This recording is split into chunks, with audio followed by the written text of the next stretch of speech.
عزیز مصر نے یوسف علیہ السلام کو جیل میں کیوں بھیجا؟ سمجھنے کی بات ہے کہ عزیز مصر نے یوسف علیہ السلام کو جیل میں کیوں بھیجا؟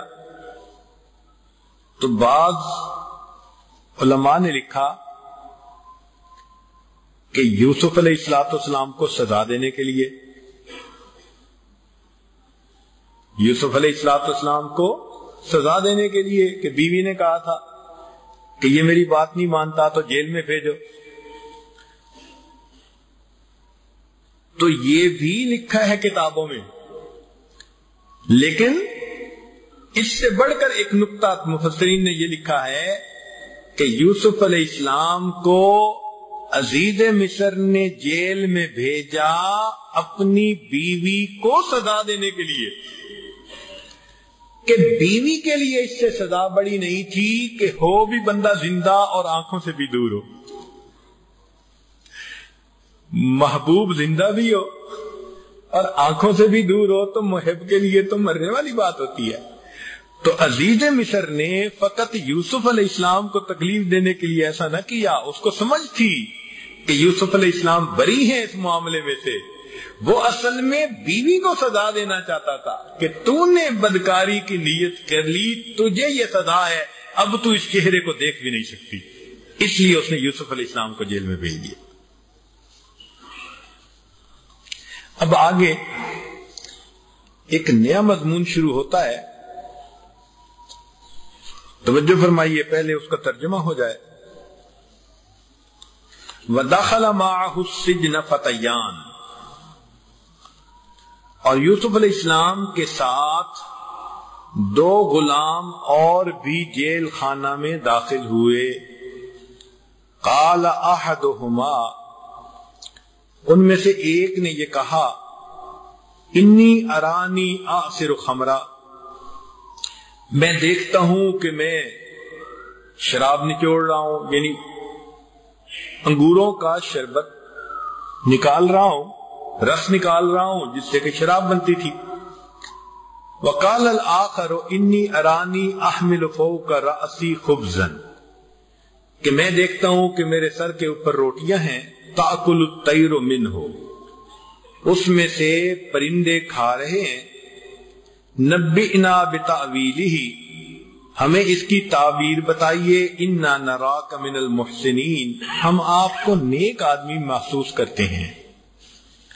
قال لا یأتیکما طعام ترزقانہ الا نبأتکما بتأویلہ، یوسف علیہ السلام نے فرمایا کہ جو کھانا تمہارے پاس آتا ہے، جو کہ تم کو کھانے کے لیے ملتا ہے، میں اس کے آنے سے پہلے اس کی حقیقت تم کو بتلا دیتا ہوں. ذالکما مما علمنی ربی، یہ بتلا دینا اس علم کی بدولت ہے جو مجھ کو میرے رب نے عطا کیا. انی ترکت ملت قوم لا یؤمنون باللہ وہم بالآخرۃ ہم کافرون، میں نے ان لوگوں کا مذہب چھوڑ دیا جو اللہ پر ایمان نہیں لاتے اور وہ لوگ جو آخرت کے بھی منکر ہیں. واتبعت ملت آبائی، میں نے اپنے آبا کی ملت کی پیروی کی، ابراہیم و اسحاق و یعقوب. ما کان لنا ان نشرک باللہ من شیء، ہمیں زیب نہیں دیتا کہ اللہ کے ساتھ کسی کو شریک بنائیں. ذالک من فضل اللہ علینا وعلی الناس، یہ ہم پر اور لوگوں پر اللہ کا خاص فضل ہے. ولیکن اکثر الناس لا یشکرون، اور اکثر لوگ شکر ادا نہیں کرتے. یا صاحب السجن، اے قید خانے کے رفیقو، ارباب متفرقون خیر ام اللہ الواحد القہار، کیا بہت سارے معبود اچھے ہیں یا ایک اللہ اچھا ہے جو سب سے زبردست ہے. ما تعبدون من دونہ الا اسماء سمیتموها انتم وآباؤکم ما انزل اللہ بها من سلطان، تم لوگ تو خدا کو چھوڑ کر صرف چند بے حقیقت ناموں کی عبادت کرتے ہو جن کو تم نے اور تمہارے باپ دادوں نے سلیکٹ کر لیا ہے، ٹھہرا لیا ہے۔ ان الحکم الا للہ، حکم اللہ ہی کا ہے۔ امر اللہ تعبدوا الا ایاہ، اس نے یہ حکم دیا ہے کہ اس کے سوا کسی اور کی عبادت نہ کریں۔ ذالک الدین القیم، یہ ہے پکا دین، ولکن اکثر الناس لا یعلمون، لیکن اکثر لوگ اس بات کو نہیں جانتے۔ یا صاحب السجن، اے جیل خانے کے ساتھیو، اما احدکما فیسقی ربہ خمرا، تم میں سے ایک جو اپنے آقا کو شراب پلایا کرے گا، وَأَمَّا الْآخَرُ فَيُسْلَبُ فَتَأْكُلُ الطَّيْرُ مِنْ رَأْسِهِ، اور دوسرے کو صلیب پر، سولی پر چڑھا دیا جائے گا اور اس کے سر کو پرندے نوچیں گے۔ قُضِيَ الْأَمْرُ الَّذِي فِيهِ تَسْتَفْتِيَانِ، جس بارے میں تم پوچھتے تھے وہ اسی طرح مقدر ہو چکا۔ وَقَالَ لِلَّذِي ظَنَّ أَنَّهُ نَاجٍ مِّنْهُمَا، اور جس شخص پر یوسف علیہ السلام کو رہائی کا گمان تھا، انہوں نے اس کو کہا اذکرنی عند ربک، کہ بادشاہ کے سامنے میرا بھی تذکرہ کرنا۔ فانساہ الشیطان ذکر ربہ، پھر اس کو اپنے آقا سے تذکرہ کرنا شیطان نے بھلا دیا۔ فلبث فی السجن بضع سنین، یوسف علیہ السلام کو جیل میں اور بھی کچھ سال رہنے پڑ گئے۔ اب معاملہ یہ ہوا کہ محل سے نکل کر یوسف علیہ السلام کو تو انہوں نے جیل میں ڈال دیا، وہاں ان کے ساتھ 2 نوجوان بھی تھے، وہ بھی کسی مقدمے میں قید ہو کے آئے تھے۔ ہوا یہ تھا کہ ملک کے کچھ امراء بادشاہ کو جان سے مارنا چاہتے تھے، تو انہوں نے جو بادشاہ کو پانی پلاتا تھا یا بادشاہ کی روٹیاں پکاتا تھا، ایک خبازہ تھا اور ایک ساقی تھا، ان دونوں کو رشوت دی کہ بھئی تم پانی کے اندر یا روٹی کے اندر پلا لو، کھلا دو زہر والا۔ تو روٹی والا نے تو ان سے پیسے لے لیے، مگر پانی والا ڈر گیا، پیچھے ہٹ گیا۔ اب جب روٹی کے اندر اس نے زہر ملا کے پیش کیا تو پانی والے نے بتا دیا کہ بادشاہ سلامت مت کھانا، اس میں زہر ملی ہوئی ہے۔ بادشاہ نے وقتی طور پہ دونوں کو پکڑ کے جیل میں ڈال دیا کہ تحقیق کریں گے۔ اب تحقیق کر کے تو بات کھل گئی کہ بھئی پلانے والا وہ سچا بندہ تھا تو اس کو تو آزاد کر دیا گیا، اور جس نے زہر ملائی تھی اس کو پھانسی چڑھا دیا گیا۔ انہوں نے، یہ دونوں نے آ کر یوسف علیہ السلام سے اپنی باتیں پوچھیں۔ اب بات عجیب ہے کہ جب دونوں آئے تو انہوں نے یوسف علیہ السلام سے محبت کا اظہار کیا، کہنے لگے کہ آپ کے چہرے پہ بڑا نور ہے اور آپ ہمیں بہت اچھے لگتے ہیں، تو ہم اس لیے آپ کے پاس آئے ہیں آپ سے بات کرنے کے لیے اور بات پوچھنے کے لیے۔ تو اس پر یوسف علیہ السلام نے ان کو عجیب جواب دیا، سنیے ذرا۔ حکا مجاہد انہما قالا لیوسف، وہ دونوں نوجوان یوسف علیہ السلام سے کہنے لگے، جو دونوں یوسف علیہ السلام کے ساتھ جیل میں تھے، واللہ لقد احببناک حین رأیناک، اللہ کی قسم جب ہم نے آپ کو دیکھا تو ہمیں آپ سے محبت ہو گئی۔ تو جب انہوں نے محبت کا اظہار کیا، فقال یوسف، تو یوسف علیہ السلام نے آگے سے جواب دیا، انشدکما باللہ ان احببتمانی، میں تم دونوں کو اللہ کا واسطہ دیتا ہوں کہ میرے ساتھ محبت مت کرو۔ فما احبنی احد الا دخل علی من حبہ بلا، جس نے بھی میرے ساتھ محبت کی اس کے بدلے مجھے مصیبت ملی. لقد احبتنی امتی فدخل علی من حبہا بلا، میری پھپھی نے مجھ سے محبت کی تھی اور اس کی وجہ سے مجھ کو مصیبت میں پڑنا پڑا. چوری کا الزام لگا تھا، حالانکہ وہ سارا معاملہ کیا پھپھی نہیں تھا ان کو اپنے پاس رکھنے کے لیے، لیکن ان پر دھبا تو لگ گیا چوری کا. ثم احبنی ابی، پھر مجھ سے والد نے محبت کی. فدخل علی من حبہ بلا، پھر مجھے کنویں میں پڑنا پڑ گیا. ثم احبتنی زوجۃ صاحبی العزیز، پھر مجھ سے زلیخا نے محبت کی. فدخل علیہا من حبہا بلا، پھر مجھ پر مصیبت آ گئی اس کی جیل والی. لا اريد ان يحبني الا ربی، میں نہیں چاہتا کوئی مجھ سے محبت کرے سوائے میرے پروردگار کے. تو آج کی بچیوں کو بھی عورتوں کو بھی یہ سبق سیکھنا چاہیے. مرد بچے جو بے ریش ہوتے ہیں ان کو بھی یہ سبق یاد رکھنا چاہیے کہ کوئی بھی ذرا محبت کا اظہار کرے تو وہ فوراً کہیں کہ بھائی بس میں چاہتا ہوں کہ اللہ ہی مجھ سے محبت کرے، مجھے مخلوق کی محبت کی ضرورت نہیں ہے. ہاں، عورت کو طلب رہنی چاہیے کہ خاوند محبت کا اظہار کرے اور جتنی کرتا ہے اتنا کرے، وہ تو اس کا حق ہے شرعی. خاوند کے علاوہ جب بھی کوئی محبت کا اظہار کرے گا تو مصیبت ہوگی. تو ڈرنا چاہیے، گھبرانا چاہیے. ورنہ آج کل تو جو دین سے ہٹی ہوئی بچیاں عورتیں ہیں وہ بڑا خوش ہوتی ہیں، وہ جی ہم تو جہاں جاتے ہیں لوگ بڑے شوق سے ہمیں دیکھتے ہیں.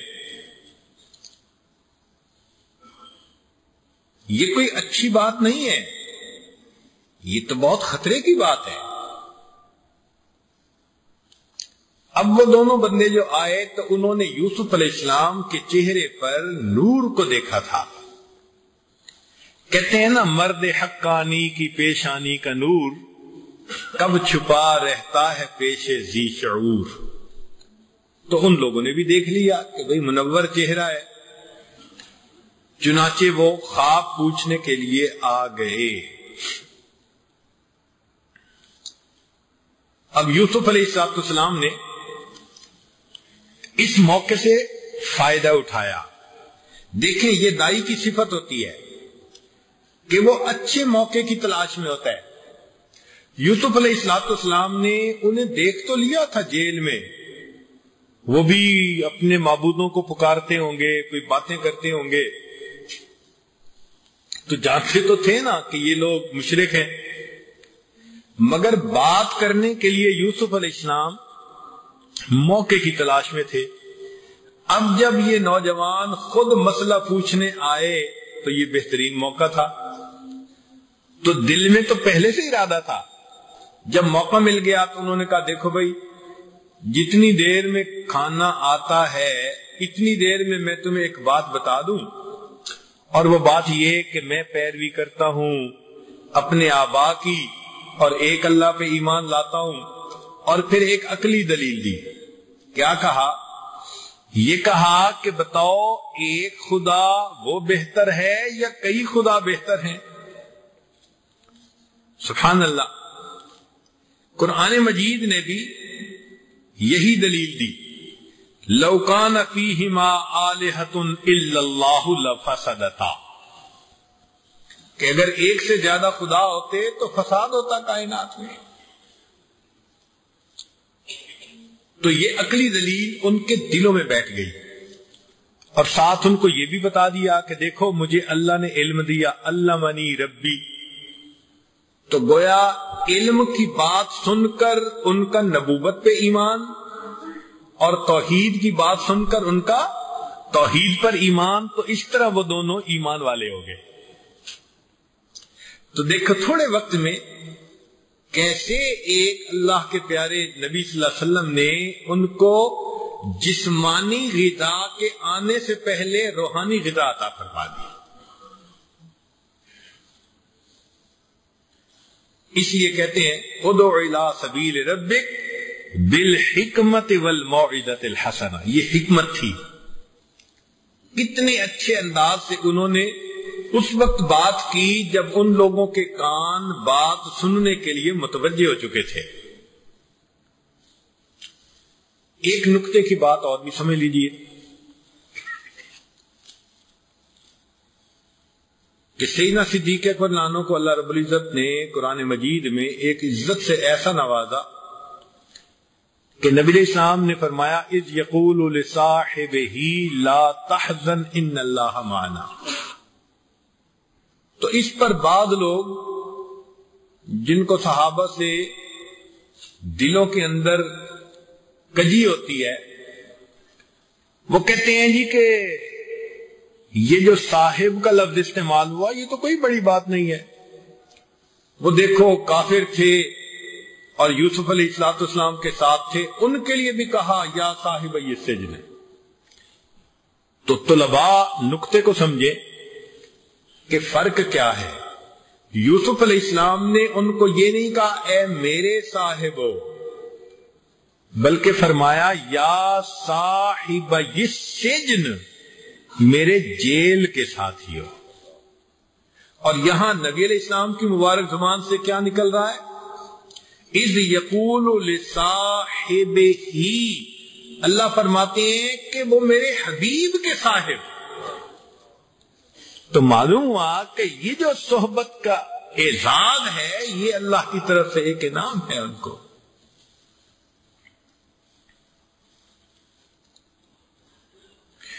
تو فرمایا ام اللہ الواحد القہار, کیا کئی خدا اچھے ہیں یا ایک خدا جو بڑی قدرت والا ہو؟ اس کو کہتے ہیں الاستفہام علی سبیل الانکار.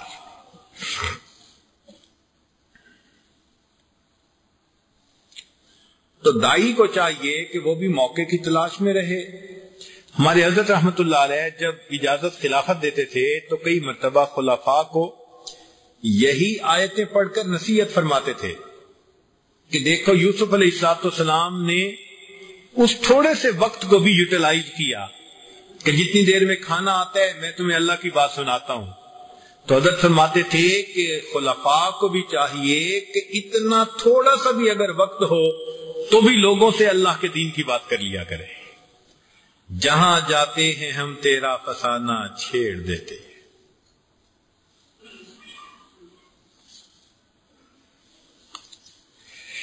پھر یوسف علیہ السلام نے جب ان کو خواب کی تعبیر بتا دی تو ساتھ یہ بھی کہا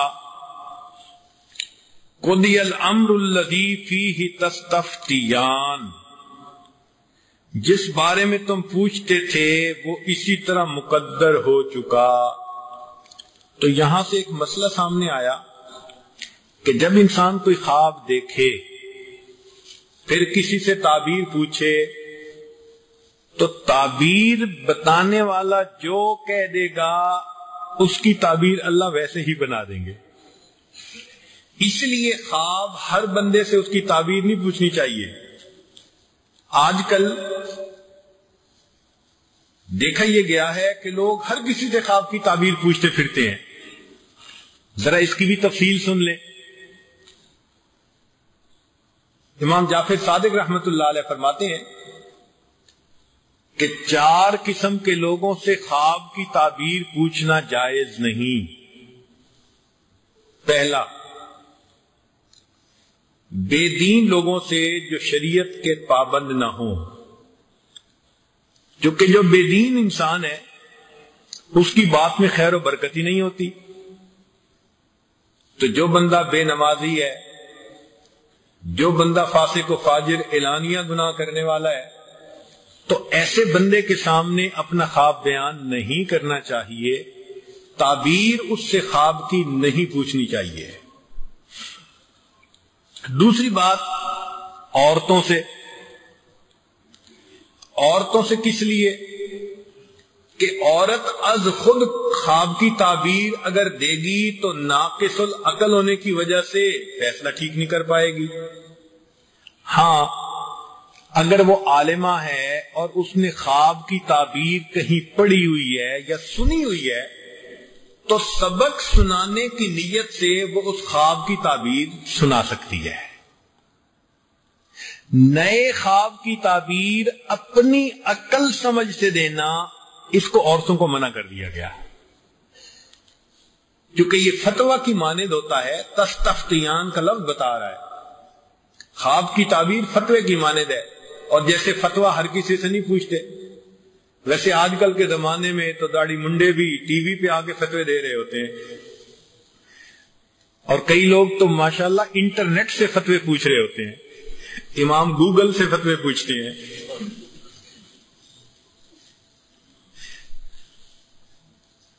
تو ایسے فتوے نہیں پوچھنے چاہیے. اس لیے اگر خواب آئے بھی تو تعبیر کسی نیک انسان سے پوچھیں اور مرد سے پوچھیں. اور تیسرا فرمایا کہ جاہلوں سے, وہ اگرچہ پی ایچ ڈی ڈاکٹر ہو یا کوئی بڑا ریسرچ کرنے والا ہو لیکن اگر دین کا علم نہیں تو وہ خواب کی تعبیر بتانے کا اہل نہیں. اور چوتھی بات کہ اپنے دشمنوں سے خواب کی تعبیر نہیں پوچھنی چاہیے یا حاسدین سے, اس لیے کہ اگر اس حاسد نے کوئی تعبیر الٹی کر دی تو پھر ویسا ہی ہو جائے گا. تو بچے, اب اس بارے میں نبی علیہ الصلوۃ والسلام نے کیا خوبصورت تعلیم دی. قربان جائیں اللہ کے حبیب صلی اللہ علیہ وسلم پر. ہر جگہ جہاں بندہ اٹکتا ہے اللہ کے حبیب اس کی کشتی کو کنارے لگاتے ہیں. فرمایا حدیث پاک سنیے, من رآ رویا, جو شخص خواب دیکھے, فلا یقصها الا علی حبیب او لبیب, اس کو چاہیے کہ وہ اس خواب کو بیان کرے یا تو حبیب کے سامنے یعنی اپنے دوست کے سامنے, او لبیب یا پھر عقل مند بندے کے سامنے. لب عقل کو کہتے ہیں. تو بھئی یا عقل مند بندے سے پوچھو نیکوکار سے, یا پھر کوئی اپنا ملنسار بندہ ہو جو دل میں درد رکھتا ہو. تو خواب دو بندوں سے بیان کرنا چاہیے, حبیب سے یا پھر لبیب سے, تاکہ وہ تعبیر دیں. ہاں تعبیر جب کسی نے دے دی, اب اگر کوئی سنانے کی ضرورت پیش آئی تو اب سنانے میں حرج نہیں ہوتا. کوئی ضرورت پیش آ گئی تو تعبیر تو دینے والا دے چکا نا, اب اس کے بعد اگر کسی کو گھر میں بتانا ہے یا کسی کو انفارم کرنا ہے تو پھر اس میں رکاوٹ نہیں ہے.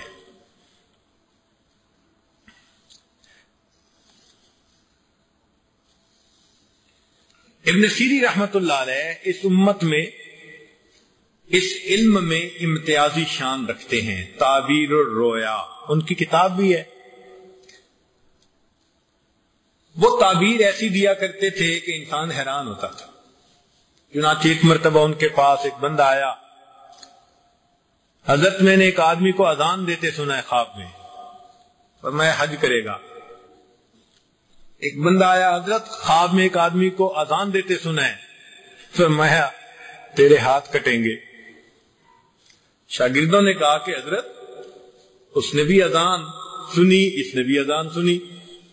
تو فرمایا کہ پہلے نے جو اذان سنی تو پہلے بندے میں نیکی کے اثرات تھے. میں نے قرآن پر نظر دوڑائی تو مجھے قرآن کی آیت سامنے آئی, سم کے وَأَذِّن فِي النَّاسِ بِالْحَجِّ. ابراہیم علیہ السلام کو اللہ فرماتے ہیں کہ حج کے لیے لوگوں میں اعلان کر دو. تو میں نے کہا کہ اس کو اللہ حج کی توفیق.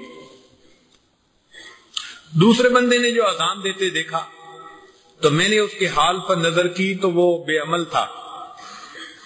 تو قرآن کی آیت سامنے آئی, ثم اذن مؤذن ایتها العیر انکم لسارقون. تو میں نے کہا تمہارے ہاتھ کٹیں. ایک بندہ آیا, حضرت خواب میں آگ دیکھی, فرمایا مال ملے گا. دوسرے کا حضرت خواب میں آگ دیکھی, فرمایا پریشانی آئے گی, ذلت ملے گی. شاگردوں نے پوچھا کہ یہ کیا مسئلہ, تو فرمایا کہ پہلے نے آگ دیکھی تھی سردی کے موسم میں، اور سردی کے موسم میں آگ راحت دیتی ہے، اور دوسرے نے آگ دیکھی گرمی کے موسم میں، اور گرمی کے موسم میں آگ انسان کو تکلیف پہنچاتی ہے، تو میں نے ویسے ہی ان کی تعبیر دے دی۔ اب بتائیں اتنی باریکیاں کون جانتا ہے؟ چنانچہ ابن سیرین رحمت اللہ علیہ کے پاس ایک بندہ آیا، حضرت میں نے ایک کبوتر کو دیکھا ہے، وہ موتیے کے پھول بہت سارے اٹھا رہا ہے۔ سر پکڑ کے بیٹھ گئے، فرمانے لگے کہ معلوم ہوتا ہے اس سال میں بہت سارے علماء کی وفات ہوگی۔ اور ایسا ہی ہوا کہ اس ایک سال میں کئی علماء اس دنیا سے پردہ کر کے چلے گئے۔ تو انہوں نے موتیے کے پھول کو علماء سے تشبیہ دی، اور ملک الموت ایک کبوتر کی طرح ان موتیے کے پھولوں کو چن رہے ہیں۔ تو خواب تو ہوتے ہیں مگر تعبیر، سبحان اللہ۔ سیدہ صفیہ رضی اللہ تعالی عنہا جو بعد میں ام المومنین بنی، وہ یہودیہ تھی، ان کے خاوند کا نام تھا سلام بن مشکم۔ تو انہوں نے ایک رات خواب دیکھا کہ چاند میری گود میں آ گیا ہے،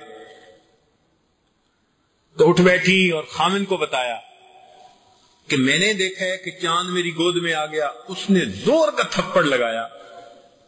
اس نے کہا اچھا تو مسلمانوں کے سردار کے ساتھ شادی کرنے کی خواہش رکھتی ہے؟ اتنا تھپڑ کے چہرے پہ اس کا نشان پڑ گیا۔